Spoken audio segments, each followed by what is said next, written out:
facteurs physiques de la valeur. Première partie. L'examen technique des deux composants de l'immeuble, le terrain et les constructions, est une démarche naturelle employée par les premiers évaluateurs, architectes, ingénieurs et techniciens du bâtiment. Cette démarche leur a permis d'établir une étroite corrélation entre le coût de fabrication d'un immeuble, la sommation du terrain et des constructions, ainsi que sa valeur marchande. Cette approche pertinente dans certains cas est utilisée dans le traitement fiscal et comptable qui distingue dans l'entité finale qu'est l'immeuble, le terrain, bien non amortissable, et les constructions qui s'amortissent avec le temps. Le terrain. Bien évidemment, le terrain représente la caractéristique essentielle du bien immobilier. Certes, sa matérialité est parfois occultée dans le cas de copropriété et de droits en volume, mais il n'en demeure pas moins important. Son importance subsiste sous la forme de la notion de charge foncière. Pour s'en tenir aux seuls critères physiques, plusieurs éléments sont pris en considération. Nous allons les détailler ensemble. La configuration. En dehors de la taille qui est à examiner en relation avec le bâti et l'urbanisme, la configuration du terrain est un critère déterminant. Celle-ci se décrit par sa forme dont la régularité est souhaitable, l'importance du linéaire de façade sur voie étant à préciser. S'agissant de terrains importants à viabiliser, la profondeur par rapport à la voie viabilisée constitue un gradient de la valeur en distinguant les différentes zones. Première zone desservie par la viabilité, souvent comptée jusqu'à 30 mètres, puis des zones successives dont la valeur décroît avec la distance, les parties les plus éloignées de la voie relevant du marché agricole. Cette approche n'est pertinente que pour des terrains très profonds. La valeur d'un tènement unique doit être raisonnée en fonction de ses possibilités globales d'utilisation et donc d'un prix moyen en l'état résultant d'un calcul à rebours incluant le coût de viabilité, lequel n'est pas indépendant de la forme du terrain.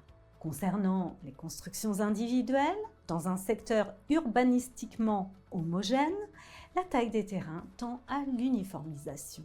Si nous écartons l'hypothèse d'une division, le simple excédent de surface, s'il n'apporte pas un complément de constructibilité aisément réalisable par rapport à l'existant, ne doit pas être pris en compte pour l'intégralité de sa valeur. On remarque dès lors une élasticité dégressive en ce qui concerne le prix à la surface pour les constructions individuelles. Par exemple, dans une zone de maison individuelle, le doublement de la surface du terrain se traduit par une baisse de la valeur unitaire moyenne. Le relief. Deux aspects expliquent l'importance de la prise en considération du relief dans la détermination de la valeur. Il s'agit du coût de la viabilité et de la mise en place des constructions qui peut être parfois fortement accrue en raison de l'obligation de réalisation d'ouvrages spécifiques, murs de soutènement, fondations spéciales, pompes de relevage. Il s'agit d'un facteur dépréciatif dont le coût est parfois délicat à apprécier et nécessite la consultation d'un technicien spécialisé. Également de l'agrément ou le désagrément apporté par le relief. Dans le premier cas, celui-ci permet de bénéficier de vues privilégiées. Dans le second cas, le relief est tel qu'il ne permet pas une utilisation normale du terrain. En conséquence, sa surface ne doit être prise en compte qu'après une pondération adaptée. Précisons tout de même que le second cas n'est pas exclusif du premier. Le sous-sol. La qualité du sous-sol constitue un paramètre parfois prépondérant de la valeur. Elle doit ainsi être prise en compte à travers des études qui nécessitent le plus souvent l'intervention de techniciens spécialisés. Nous retiendrons schématiquement 3 caractéristiques essentielles. La nature du sol au regard de sa capacité à accueillir une construction. Cette qualité dépend de la résistance et de la stabilité des constituants. Ainsi, 3 grandes catégories sont répertoriées. Les terrains incompressibles et inaffouillables. Ces types de terrains sont généralement constitués de roches dures, capables de supporter des ouvrages lourds. Cependant, les travaux sur ces sols peuvent être coûteux en raison de leur dureté. Les terrains incompressibles, mais affouillables, constitués de gravier, sable, limon ou argile séchée. Ces types de terrains ne nécessitent généralement que des ouvrages de faible ampleur, mais permettent cependant d'assurer une bonne stabilité par une répartition judicieuse des charges. N'oublie pas de t'abonner à notre chaîne pour ne manquer aucune de nos prochaines vidéos. Et surtout, pense à liker si le contenu te plaît. Puis il y a les terrains compressibles, constitués d'argile imbibée d'eau, de remblais, qui sont de faible résistance et nécessitent donc de très larges fondations répartissant les charges ou très profondes pour atteindre le bon sol. À cela, il convient d'ajouter le régime de circulation de l'eau souterraine. Cela implique de vérifier l'existence de sources et le niveau de la nappe phréatique. Il va sans dire que la réalisation de sous-sols, en particulier de parking, peut être rendue très onéreuse par l'existence d'une nappe phréatique ou de mouvements d'eau obligeant à des ouvrages complexes. En dehors de la qualité des constituants, il est indispensable de s'enquérir auprès des services compétents des mines de l'existence de galeries issues d'une exploitation minière. La présence de tels ouvrages nécessite des prescriptions particulières pour les fondations. Cela entraîne inévitablement un surcoût qui peut parfois rendre inopportun la réalisation de certaines opérations. Les risques naturels et technologiques. Il existe des secteurs où les terrains peuvent s'avérer impropres à la construction en raison de certains risques naturels ou technologiques.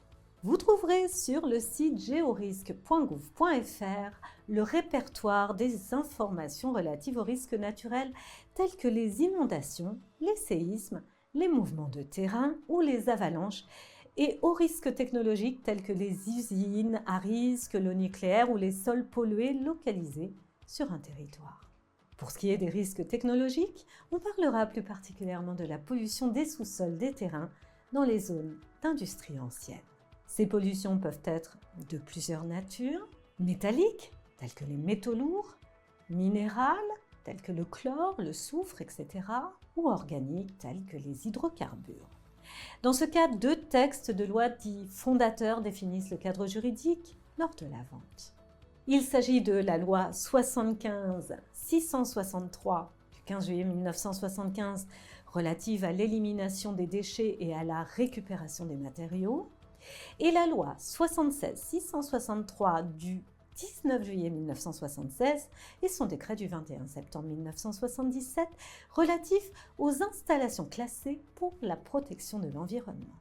Selon ces lois, le principe est que le coût de la dépollution, étayé par un audit environnemental du site, s'impute sur la valeur foncière. Mieux, dans certains cas, cela doit conduire à rechercher une utilisation en vue d'optimiser la balance entre valorisation du foncier et les coûts de dépollution. L'impact des sites pouvant présenter des vestiges archéologiques. L'exécution des travaux qui affectent le sous-sol est soumise à autorisation ou à déclaration préalable pour une construction de plus de 3000 m² au sol. Précisons que cette disposition ne s'applique pas à la réalisation des logements sociaux, des travaux agricoles ou forestiers et du logement pour soi-même. Outre ces exceptions, l'exécution de tous travaux sur ce type de site entraîne le recouvrement d'une redevance d'archéologie préventive de 0,40% d'une valeur d'imposition dépendant de la catégorie de la construction. Les travaux soumis à étude d'impact, à l'exception des zones d'activité commerciale, et les travaux soumis à autorisation préalable sont taxés sur la base de l'emprise au sol et d'un prix au mètre carré actualisé chaque année. Quant aux opérations de fouille elles-mêmes, elles sont financées à leur prix par l'aménageur selon le principe casseur-payeur. Celui-ci peut choisir depuis la loi du 1er août 2003 l'opérateur, Institut national d'archéologie préventive ou toute personne agréée. La qualité agronomique. Il est à préciser que la valeur agricole des terres est étroitement liée aux caractéristiques du sous-sol. Ces derniers déterminent dans une large mesure sa composition physique, sa texture et sa structure.